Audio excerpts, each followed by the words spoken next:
ಸೂಕ್ಷ್ಮ ಆದರೆ ಕೆಲವೆಲ್ಲ ಗೊತ್ತಾಗತ್ತೆ. ಏನು ಗೊತ್ತಾಗುತ್ತೆ ಅಂದರೆ, ಯಾರಾದರೂ ನೀನು ಹಿಂದೆ ಬಂದು ನಿಂತ್ಕೊಂಡ್ರೆ ಅವ್ರು ನಿಂತಿದ್ದಾರೆ ಅಂತ ಗೊತ್ತಾಗತ್ತೆ. ನೀನು ತಿರುಗಿ ನೋಡ್ತೀಯ, ಅವರೇ ನಿನ್ನ ಮುಟ್ಟೇ ಇರಲ್ಲ, ನೀನು ತಿರುಗಿ ನೋಡ್ತೀಯ.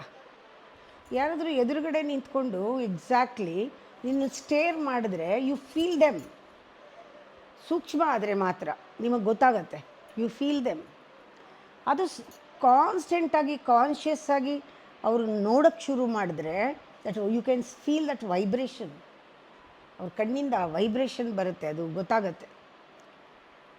ಯಾರಾದರೂ ನಿಮ್ಮನ್ನು ಸ್ಟೇರ್ ಮಾಡಿದಾಗ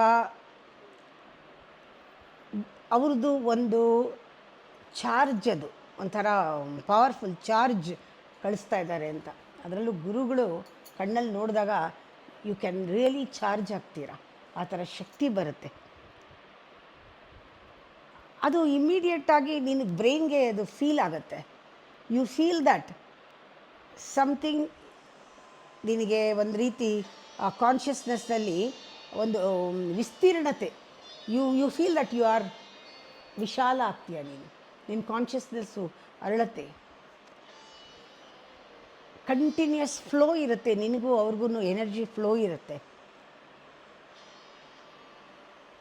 ಅದನ್ನು ಜನ ಹೇಳ್ತಾರೆ, ನೋಡಿದವರು ಅನುಭವಿಸಿದವರು, ಅದನ್ನು ಆಚೆ ದೇಹದಿಂದ ಆಚೆ ಬರ್ತಾ ಇರೋದನ್ನ ಫೋಟೋಗ್ರಾಫ್ ಮಾಡ್ಬೋದು ಅಂತ.